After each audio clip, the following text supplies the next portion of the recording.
आज का क्वेश्चन बहुत इम्पोर्टेंट होने वाला है 2025 के एग्ज़ाम के लिए, तो इसीलिए इस क्वेश्चन सबको ध्यान से सुनिएगा और याद करने का कोशिश कीजिएगा।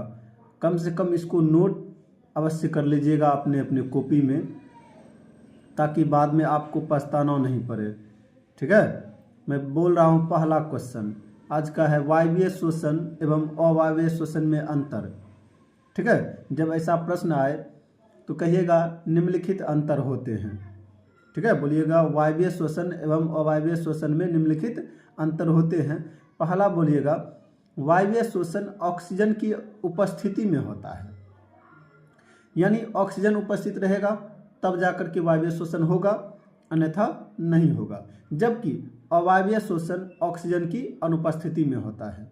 दोनों में खास अंतर क्या है ये इम्पोर्टेंट याद रखिएगा। एक ऑक्सीजन की उपस्थिति में होता है और दूसरा ऑक्सीजन की अनुपस्थिति में आता है। वायवीय उपस्थिति में होगा और अवायवीय श्वसन ऑक्सीजन की अनुपस्थिति में होगा। पहला ये अंतर हो गया। अब इसका दूसरा अंतर होता है वायवीय श्वसन जो कंप्लीट होता है वो 2 चरणों में होता है। पूछेगा वायवीय श्वसन कितने चरणों में कंप्लीट होता है, तो कहेंगे 2 चरण में। प्रथम चरण कोशिका द्रव में तथा द्वितीय चरण माइटोकॉन्ड्रियम में होता है। ठीक है, प्रथम चरण में कहिएगा वायवीय श्वसन कहाँ होता है, तो कहेंगे कोशिका द्रव में, और द्वितीय चरण माइटोकॉन्ड्रियम में पूरा होता है। जबकि अवायवीय श्वसन की पूरी क्रिया कहेगा ना, तो एक ही चरण में पूरा होता है कोशिका द्रव में। ठीक है, वायवीय श्वसन यदि पूछेगा उनकी क्रिया कितने चरणों में पूरा होता है, तो 2 चरणों में, और अवायवीय बोलेगा तो एक ही चरणों में अर्थात कोशिका द्रव में होता है। ठीक है, अब तीसरा अंतर आ जाता है इसमें। वायवीय श्वसन में ग्लूकोज का पूर्ण ऑक्सीकरण होता है।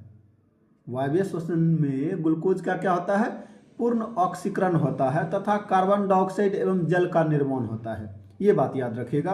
अगर ये पूछेगा वायवीय श्वसन में ग्लूकोज का क्या होता है, पहला उत्तर होगा पूर्ण ऑक्सीकरण होता है। और क्या बनता है यदि प्रश्न कर दिया तब बोलिएगा कार्बन डाइऑक्साइड एवं जल का निर्माण होता है।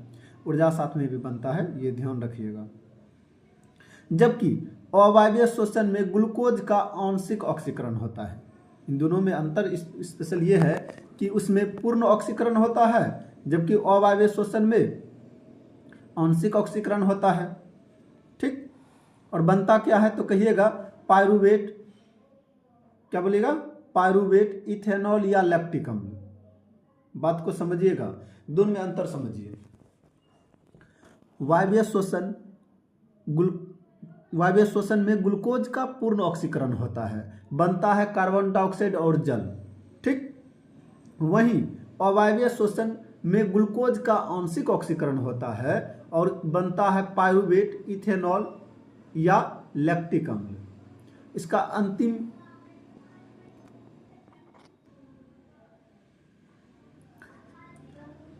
अंतर है इसका, ध्यान से सुनिएगा।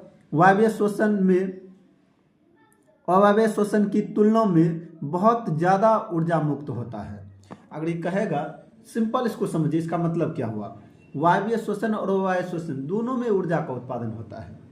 पूछेगा किस में अधिक होता है और किस में कम होता है, तो कहिएगा कि वायवीय श्वसन चूंकि ऑक्सीजन की उपस्थिति में होता है इसलिए इसमें ज़्यादा ऊर्जा का उत्पादन होता है। जबकि अवायवीय श्वसन ऑक्सीजन की अनुपस्थिति में होता है, इस कारण से उसमें ऊर्जा का कम निर्माण होता है। ठीक है, ये दोनों अंतर है। ज़्यादा वायवीय श्वसन में ऊर्जा का उत्पादन होता है और अवायवीय श्वसन में ऊर्जा कम उत्पन्न होता है, ध्यान दीजिएगा। ठीक, ये क्वेश्चन आप सभी के लिए VVI है, इसीलिए बहुत अच्छी तरह से इसको याद कीजिएगा ताकि आपका एग्जाम अच्छी तरह जाए। इसमें से सब्जेक्टिव और ऑब्जेक्टिव दोनों प्रश्न आ सकता है। ठीक है ना, इस वीडियो को अच्छी तरह देखिएगा और नोट बनाइएगा। मैं बार बार इसीलिए कह रहा हूँ ताकि आप बाद में ना पछताए, नहीं तो आप सभी को पछताना पड़ जाएगा। ठीक है ना। जीवों के शरीर में पदार्थों के स्थानांतरण के लिए विकसित तंत्र को क्या कहा जाता है? यदि ये प्रश्न आ गया कि जीव के शरीर में पदार्थों का, जैसे खाद्य पदार्थ हो गया, जल हो गया, बहुत सारे पदार्थ होते हैं, उसका स्थानांतरण के लिए जो विकसित तंत्र होता है उसको क्या कहते हैं? तो उसका उत्तर दीजिएगा परिवहन तंत्र। जीवों में खाद्य पदार्थों के स्थानांतरण के लिए या कहिए जल जो भी पदार्थ है उसके स्थानांतरण के लिए क्या पाया जाता है? तो कहेंगे परिवहन तंत्र। ये आपका आंसर होगा, परिवहन तंत्र पाया जाता है। ठीक है, अगला प्रश्न है, ये सब प्रश्न को थोड़ा बहुत रिवीजन कीजिएगा। ठीक है, थोड़ा बहुत ये सब भी इंपोर्टेंट हो जाता है, इसलिए मैंने लिख दिया था, क्या पता एग्जामिनर ये सब भी पूछ दे, इसीलिए। उसके बाद इंपोर्टेंट प्रश्न फिर आता है, संवहन उत्तक किसे कहते हैं? ठीक है, तो इसका उत्तर है जटिल बहुकोशिकीय पौधों में। कौन, याद रखिएगा, जटिल बहुकोशिकीय पौधे, जैसे कि बहुत बड़े बड़े जो पौधे होते हैं उनका बात कर रहे हैं हम। ठीक है, जल एवं खाद्य पदार्थों के परिवहन के लिए विकसित उत्तक पाए जाते हैं, जिसे संवहन उत्तक कहते हैं। इतना ही बताइएगा कि हम सब सिंपल बात जानिए, हम सब छोटे से लेकर के बड़े बड़े पौधों को देखे हैं, आप सब भी देखे होंगे, देखते होंगे। कुछ छोटे पौधे होते हैं, कुछ बहुत बड़े बड़े पौधे होते हैं। तो यहाँ बड़े बड़े पौधों का बात किया जाता है, उसमें जो है ना जल एवं खाद्य पदार्थों का परिवहन के लिए एक विशेष उत्तक पाया जाता है जिसका नाम है संवहन उत्तक। ठीक है, उसी में जल एवं खाद्य पदार्थों के परिवहन के लिए विशेष उत्तक पाया जाता है, जिसको क्या कहेंगे? संवहन उत्तक। ये नहीं कहिएगा छोटे छोटे एक कोशिकीय पौधों में, उसमें नहीं, बहुकोशिकीय, वो भी जटिल पौधा होना चाहिए। समझ गए बात को? अब आगे बढ़ते हैं, ये सबको अच्छी तरह पढ़िएगा। अब आता है संवहन उत्तक के प्रकार। कहेंगे संवहन उत्तक दो प्रकार के होते हैं, एक जाइलम और एक फ्लोएम। ध्यान से सुनिएगा, ये सभी मैंने इंपॉर्टेंट प्रश्न को ही यहाँ पर नोट किया है, कोई यहाँ पर फिजूल प्रश्न नहीं है आप सभी के लिए। ठीक है, इसीलिए ये सबको ज़्यादा से ज़्यादा रिवीजन करने का कोशिश कीजिएगा और समझने का भी बहुत ज़्यादा कोशिश कीजिएगा मैं क्या कहना चाह रहा हूँ। ठीक है, संवहन उत्तक के जैसे प्रकार पूछेगा तो कहिएगा दो प्रकार के होते हैं, जाइलम और फ्लोएम। जाइलम में कंसेप्ट है, देखिए जो और लो आता है ना, ये जल का स्थानांतरण करता है, और जल का स्थानांतरण याद रखिएगा, जल और खनिज लवणों का स्थानांतरण ये करेगा। खनिज लवण मतलब जल में जो घुला हुआ रहता है, जैसे फास्फोरस, पोटास, यूरिया, ये सब जो खेत में डालते हैं वो जल में घुल के पौधों को मिलता है ना, वही सब का बात कर रहे हैं, खनिज लवण। समझिएगा बात को, जाइलम क्या करता है, जड़, अब पौधे के जड़ के बारे में तो जानते ही होंगे, जड़ से जल का अवशोषण होता है पौधों में, जल को जड़ के द्वारा वो खींचता है और वो ऊपर की ओर जाता है। ध्यान रखिएगा, जल का जो है ना बहाव, परिवहन यदि पूछे किधर से किधर होता है तो कहेंगे नीचे से ऊपर की ओर होता है, क्योंकि ऊपर से कभी जल आएगा नहीं, उसके बाद वाष्पोत्सर्जन होता है। ठीक है, सब सारे बात को समझिएगा। जल का बात करेगा कि जल को किस उत्तक के द्वारा पौधों के जड़ से पत्तियों तक पहुंचाया जाता है, तो सिंपल कहिएगा जाइलम के द्वारा। जाइलम में कंसेप्ट है, जो और लो आता है ना, यह जल का और खनिज लवण का है ना संवहन है, करता है, मतलब कि परिवहन करता है, मिस हो गया। जल और खनिज लवण का पूछेगा परिवहन कौन करता है, तो इसका सिंपल उत्तर दीजिएगा जाइलम। कहाँ से? तो जड़ से पत्तियों तक। कहाँ तक? जड़ से पत्तियों तक। ये मैंने लिख दिया है, अच्छी तरह आप इसको पढ़िएगा ना, मैं जो भी बोल रहा हूँ समझाने के लिए बोल रहा हूँ वो, ताकि आपको याद रहे।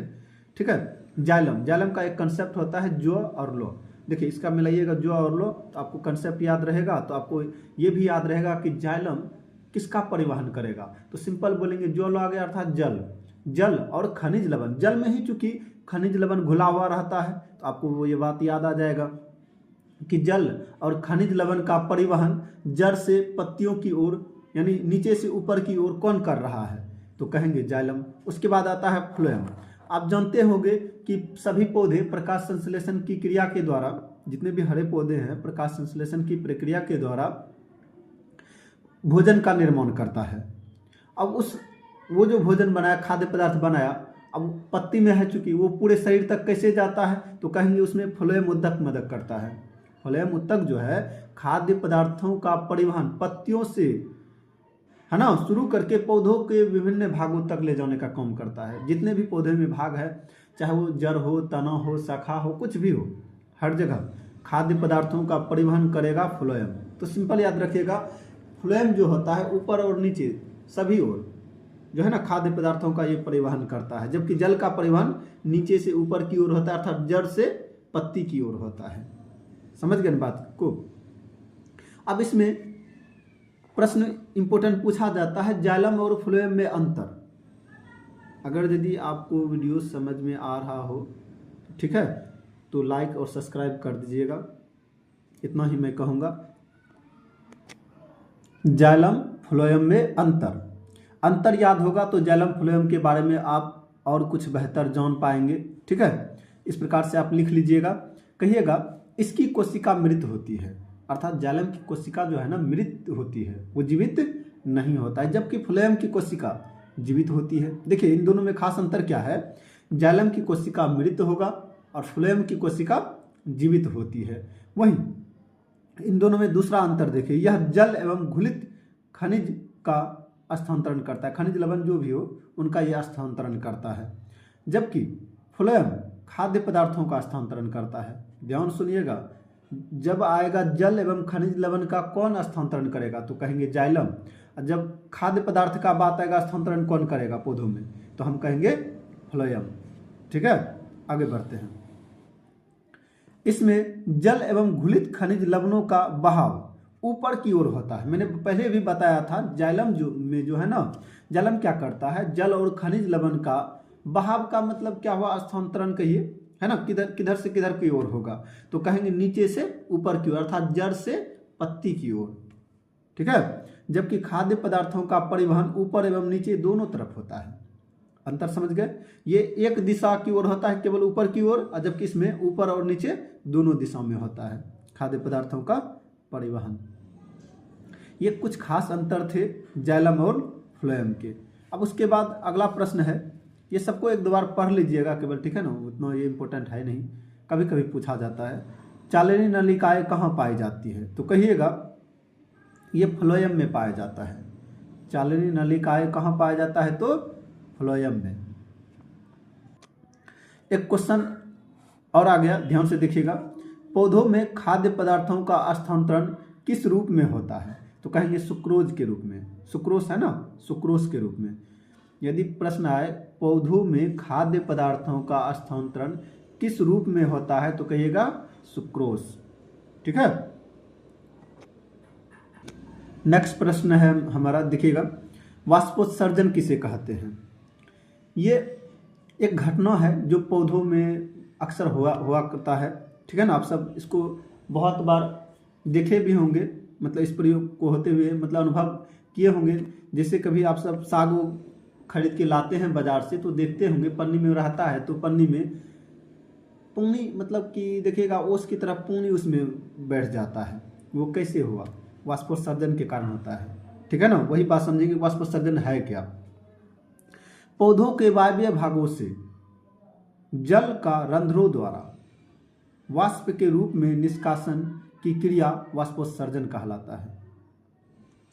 सिंपल कहिएगा, पौधों के वायवीय भागों जैसे कि पत्ती, तना, मतलब पत्तियों के द्वारा ही अक्सर समझिए क्या होता है, जल का वाष्प के रूप में उत्सर्जन होता है।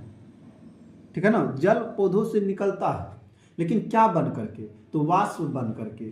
ठीक है, ध्यान दीजिएगा, जल पौधों से ही पौधों जो भी जल सोख रहा है तो सारा का सारा जल अपने अंदर नहीं रखेगा, वो निकालेगा, कैसे उसके बाहर निकलता है तो कहेंगे वही जल जो एक्स्ट्रा हो जाता है वह किस रूप में निकालता है, अपने कैसे निकालता है तो कहेंगे वाष्पोत्सर्जन की क्रिया के द्वारा वो बाहर निकलता है।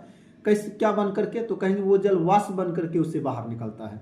वाष्प में पहले वो जल बदलेगा, ठीक है ना, वो जल जो खींचा था वो पहले वाष्प बनेगा, फिर जाकर के पत्ती के रंध्रों द्वारा होता है ना बाहर निकलता है।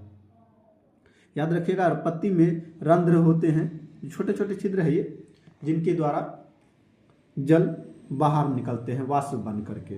ठीक है, जल जो है जल के रूप में बाहर नहीं निकलते हैं, ये भी याद रखिएगा, वाष्प के रूप में ये बाहर होते हैं। ठीक है, इसी क्रिया को कहते हैं वाष्पोत्सर्जन। पौधों में जो जल है वाष्प के रूप में उनका बाहर निकलना, कहाँ से निकलेगा तो कहेंगे पत्ती में रंध्र होता है, रंध्र से वो बाहर निकलता है। ठीक है, पत्तियों में रंध्र होते हैं और वही जल वाष्प बन करके उसी रंध्र से होकर के वो बाहर निकलता है। ठीक, ये सब प्रश्न को नोट कर लीजिएगा, ज़्यादा इम्पोर्टेंट उतना है नहीं, ठीक है। लेकिन एग्जामिनर का कोई भरोसा नहीं होता है, वो कोई भी प्रश्न को पूछ सकता है, इसलिए मैंने थोड़ा सा नोट बना दिया है। स्थानांतरण क्या है? कहिएगा पौधों में जल, खनिज लवण एवं खाद्य पदार्थों का बहुत ऊंचाई तक संचलन को ही स्थानांतरण कहते हैं। देखिए ये परिभाषा आपको याद करना होगा, इसमें कोई ट्रिक नहीं होगा अभी, ठीक है ना। अब पढ़ते हैं खाद्य पदार्थों का स्थानांतरण क्या होता है, ठीक है। पौधों के एक भाग से दूसरे भाग में खाद्य पदार्थों के जलीय घोल के आने जाने को खाद्य पदार्थों का स्थानांतरण कहा जाता है। ये बहुत आसान प्रश्न है, आप सब इसको अच्छी तरह याद कर लीजिएगा, कोई बड़ी बात नहीं है। पौधों के एक भाग से दूसरे भाग, है ना, में खाद्य पदार्थों के जलीय घोल के आने जाने, जलीय घोल जलीय घोल के रूप में जो रहता है उसके आने जाने को ही क्या कहते हैं? खाद्य पदार्थों का स्थानांतरण। उसके बाद अगला प्रश्न है उच्च श्रेणी के जंतु, जैसे कि जिसमें विभिन्न प्रकार के कोशिका पाए जाते हैं, बड़े बड़े जीव जो होते हैं उनका बात कर रहे हैं। उच्च श्रेणी के जंतुओं में विशेष प्रकार का परिवहन तंत्र होता है जो ऑक्सीजन, कार्बन डाइऑक्साइड, पोषक तत्व, हार्मोन, उत्सर्जित पदार्थ या अन्य उपापचयी क्रियाओं के फलस्वरूप उत्पन्न विभिन्न पदार्थों को शरीर के एक भाग से दूसरे भाग में ले जाता है, उसे ही रक्त परिवहन तंत्र या परिसंचरण तंत्र कहते हैं। देखिएगा मानव में ही देख लीजिए, ऐसा नहीं कि नहीं होता, ये क्रिया मानव में भी होता है।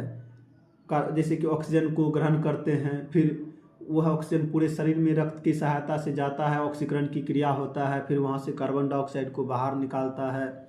ये सब भी क्रिया जो है ना, रक्त परिवहन तंत्र में रक्त बहुत भूमिका निभाएगा। इसमें देखेंगे रक्त परिवहन तंत्र के लिए कौन कौन से जिम्मेदार हैं। सबसे पहले हम जानेंगे, यहाँ से नहीं, हम इधर पढ़ते हैं, थोड़ा सा इंपॉर्टेंट क्वेश्चन जो है इसको हटाते हैं। देखिए यहाँ से आपका इंपॉर्टेंट प्रश्न बनना अब शुरू हो गया, जो आप सभी के लिए मोस्ट द इम्पोर्टेंट होगा।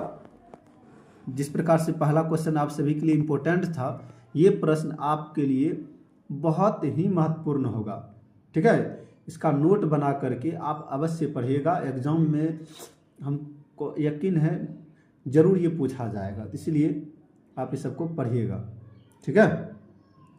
चाहे सब्जेक्टिव पूछे या ऑब्जेक्टिव पूछे, मैं पहले भी कह रहा हूँ जरूर पूछेगा। लेकिन रक्त परिवहन तंत्र या परिसंचरण तंत्र के प्रमुख 3 अवयव होते हैं। रक्त परिसंचरण तंत्र जो है 3 गो प्रमुख अवयव मिल करके बनता है। इसमें कौन कौन अंग होते हैं तो याद रखेंगे, रुधिर या रक्त।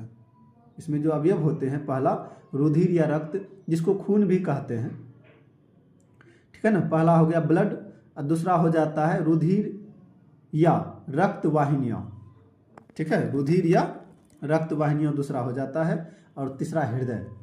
ये तीनों जो मिल करके ना, ये तीनों मिल करके रक्त परिवहन तंत्र का निर्माण करते हैं। ये तीनों इनके प्रमुख अवयव है। यदि इन तीनों में से कोई भी एक अवयव नहीं होगा तो रक्त परिवहन होगा ही नहीं, वो अवरुद्ध हो जाएगा, क्षतिग्रस्त हो जाएगा, ठीक है ना। इसीलिए तीनों घटक मतलब अवयव इनकी रक्त परिवहन तंत्र के लिए आवश्यक है।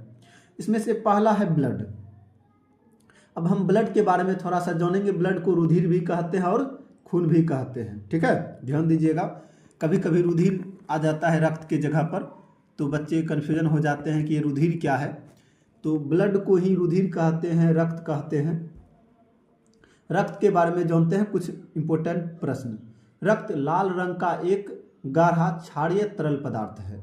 ध्यान दीजिएगा, आप सब जब देखे होंगे कि कभी कभी जब आपका हाथ पैर कुछ कट जाता होगा तो उससे एक तरल पदार्थ निकलता है जो लाल रंग का होता है। देखे होंगे, जिसको आप सब खून कहते हैं, वही है ये। तो रक्त को ज़्यादा याद करने की भी आवश्यकता नहीं है, क्योंकि इसके बारे में तो आप पहले से भी जानते होंगे। इसमें याद क्या करना है, ये क्षारीय पदार्थ है, ये याद करना है।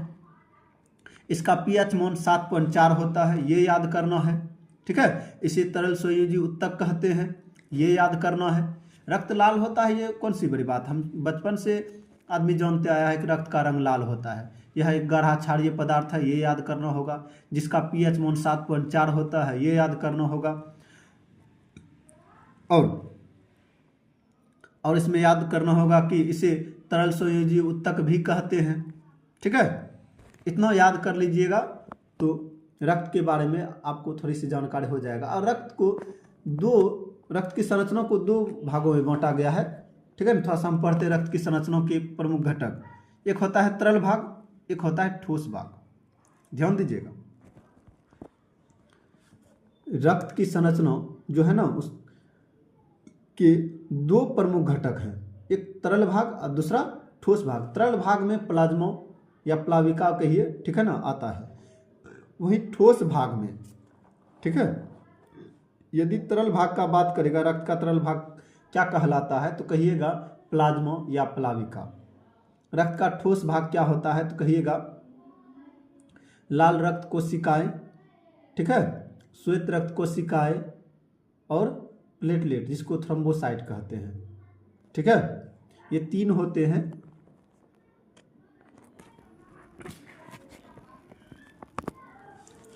रुधिर या रक्त का मैंने पार्ट वाइज बांट दिया है ताकि आपको याद रहे कि कौन कौन से ऑब्जेक्टिव यहाँ बनता है। इसको लिख लीजिएगा, मैंने इधर पहले ही इसको बोल दिया है कि रक्त लाल रंग का गाढ़ा क्षारीय तरल पदार्थ है। दूसरा, इसका pH मान 7.4 होता है। रक्त को तरल संयोजी उत्तक भी कहते हैं। ठीक है, इसकी प्रमुख दो घटक होते हैं, एक तरल भाग, एक ठोस भाग। तरल भाग को प्लाविका या प्लाज्मा कहते हैं, मैंने पहले भी कह दिया है। ठोस भाग में देखिए कौन कौन आता है। लाल रक्त कोशिकाएं जिसको शॉर्ट फॉर्म में आरबीसी कहते हैं, इंग्लिश में बोले तो रेड ब्लड कार्पल्स। ठीक है, इंग्लिश में यदि पूछेगा तो रेड ब्लड कार्पल्स, शॉर्ट में यदि कहिएगा तो आरबीसी। दूसरा आता है श्वेत रक्त कोशिकाएं और तीसरा आ जाता है रक्त पट्टिकाणु जिसको प्लेटलेट भी कहते हैं इंग्लिश में। ठीक, ये तीन भाग हैं ब्लड के, यानी रक्त के तीन भाग। ठीक है, वो थी रक्त के ये दो भाग थे, एक तरल एक ठोस भाग। तरल भाग में एक प्लाज्मा आया था और ठोस भाग में ये तीनों का जिक्र किए हैं। ठीक है, कहेगा रक्त के ठोस भाग जो रुधिराणु कहलाते हैं, क्या क्या है वो, है ना, तो कहिएगा लाल रक्त कोशिकाएं, श्वेत रक्त कोशिकाएं और रक्त पट्टिकाणु, कहे तो ब्लड प्लेटलेट। ये अच्छी तरह नोट करके याद कीजिएगा कि रक्त के तरल भाग को क्या कहते हैं, रक्त के ठोस भाग को क्या क्या कहते हैं। ये सबको अच्छी तरह नोट कर लीजिएगा। आज का प्रश्न यहाँ पर ख़त्म करता हूँ। ठीक है, यदि वीडियो अच्छा लगे, क्वेश्चन सब नोट ठीक ठाक रहे तो आप सब वीडियो को लाइक और सब्सक्राइब कर दीजिएगा, सपोर्ट कीजिएगा। तो ऐसे ही वीडियो मैं आप सभी के लिए बनाता रहूँगा। ठीक है।